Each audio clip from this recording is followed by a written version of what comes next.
Hey, welcome back to the channel.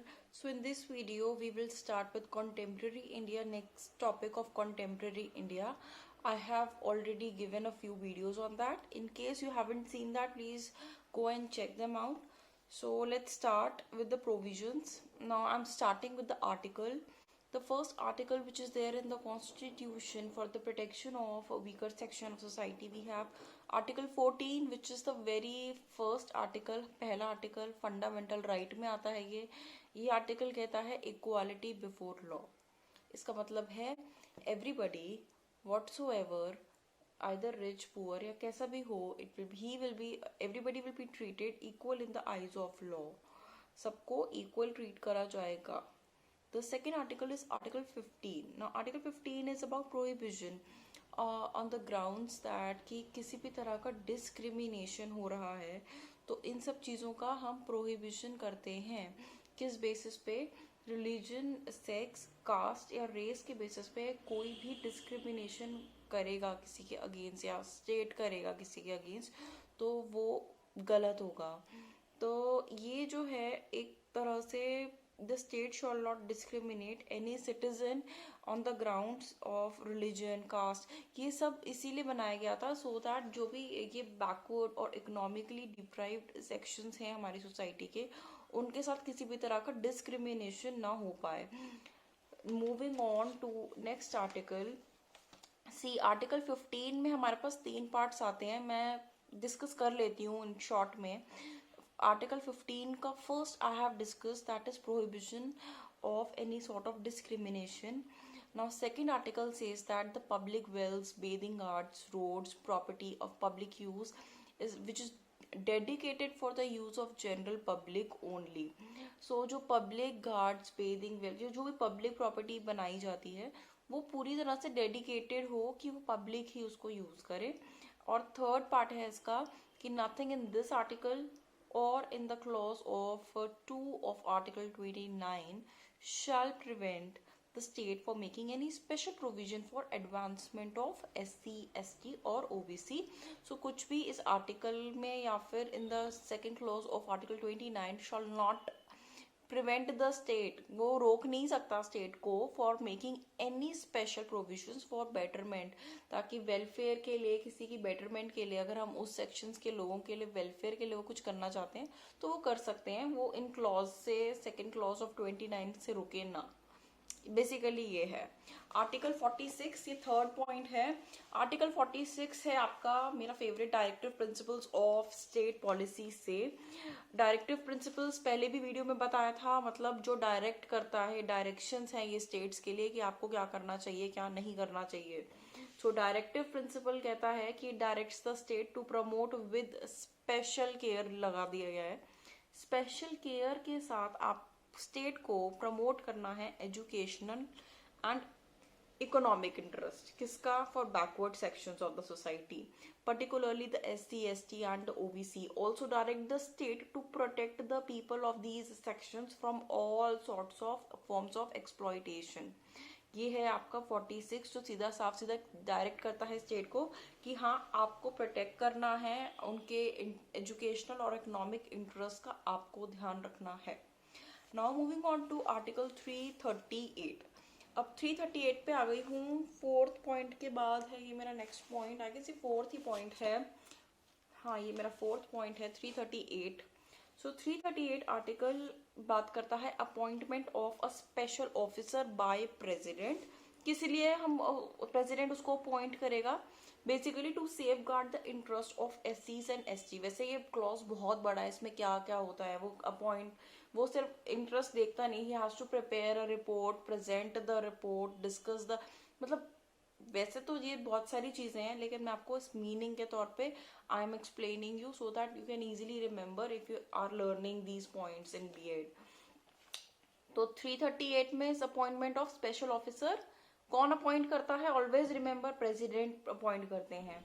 Now 339, it is the my next point. 339 में हम बात करते हैं control of union over administration of SC, ST and welfare of STs।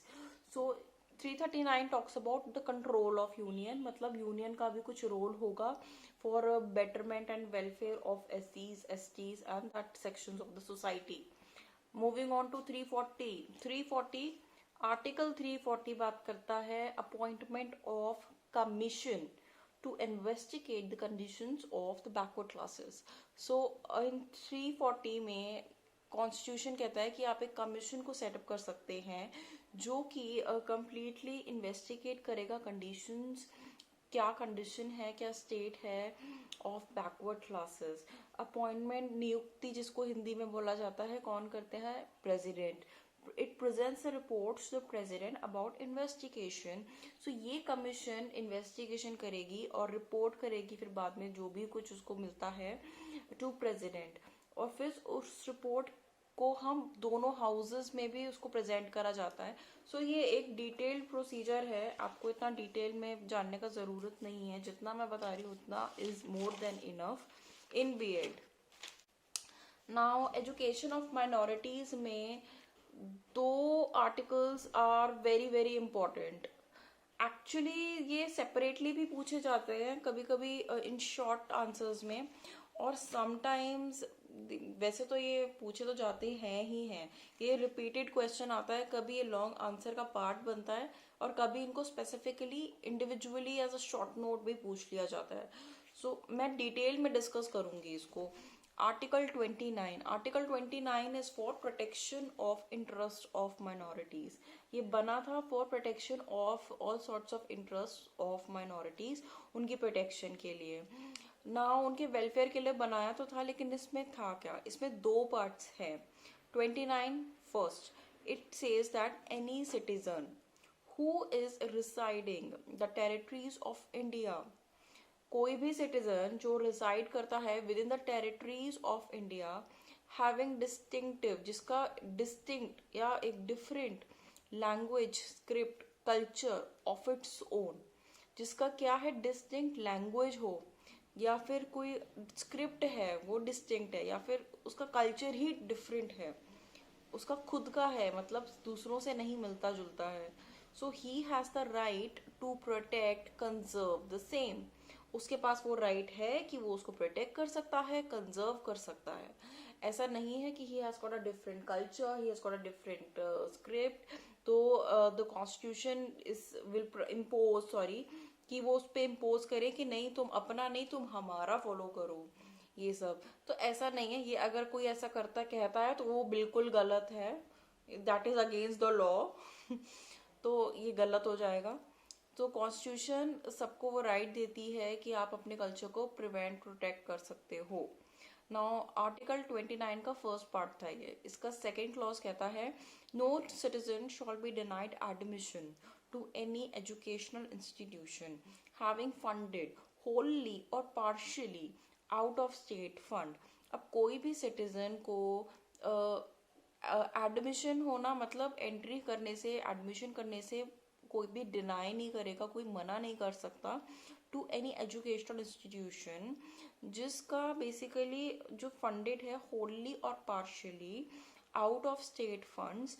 जो fund होता है या तो फुली या फिर पार्शियली भी, अगर स्टेट फंड से वो फंड हो रहा है तो उसमें तो आप उसको किसी भी पर्सन को, सिटीजन को डिनाई नहीं कर सकते एडमिशन के लिए ऑन द ग्राउंड्स कि उसकी रिलीजन दूसरी है या रेस दूसरी है, कास्ट डिफरेंट है, लैंग्वेज डिफरेंट है, फिर कुछ भी ऐसा. तो इन बेसिस पे कोई भी एडमिशन के लिए, एंट्री के लिए किसी को आप मना नहीं कर सकते. Now that was all for article 29. I will discuss about article 30. जैसे आर्टिकल 29 में दो क्लॉजेस थे, इसमें भी दो क्लॉजेस हैं. आर्टिकल 30 में आता है आपका right of minor to establish and administer an educational institution.